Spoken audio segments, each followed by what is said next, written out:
उपमुख्यमंत्री आणि बीडचे पालकमंत्री अजित पवार आज बीड दौऱ्यावरती दाखल झालेत। आज दिवसभर दादांचा बीडमध्ये भरगच्च कार्यक्रम आहे।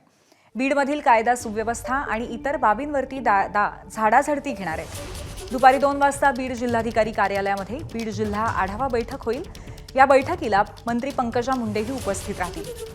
तसंच संध्याकाळीही एका सार्वजनिक कार्यक्रमामध्ये अजित पवार आणि पंकजा मुंडे एकाच व्यासपीठावरती असतील।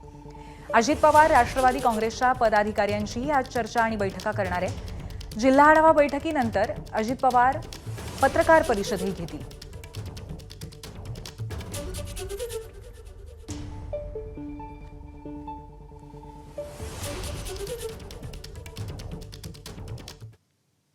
उपमुख्यमंत्री अजित पवारांच्या बीड दौऱ्यामध्ये धनंजय मुंडेंनी दांडी मारली।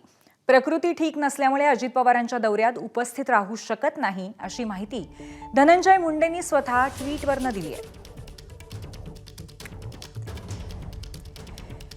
उपमुख्यमंत्री अजित पवार आज बीड दौऱ्यावरती आहेत आणि बीड दौऱ्यामध्ये गेले काही महिने सातत्याने राजकारण आणि कायदा आणि सुव्यवस्था या प्रश्नांमुळे अनेक चर्चा, वादविवाद, आरोप प्रत्यारोप होत आहेत आणि या पार्श्वभूमीवरतीच धनंजय मुंडे यांना सरपंच संतोष देशमुख हत्या प्रकरणाच्या एकंदरीत मुद्द्यांवरनं राजीनामा द्यायला लागला होता आणि त्यानंतर आज पहिल्यांदाच अजितदादा बीडचा दौरा करत असताना धनंजय मुंडे मात्र अनुपस्थित आहेत। आपण आजारी असल्यामुळे पोहोचू शकत नाही अशा पद्धतीची माहिती त्यांनी स्वतःच ट्विटच्या माध्यमातून दिलेली आहे।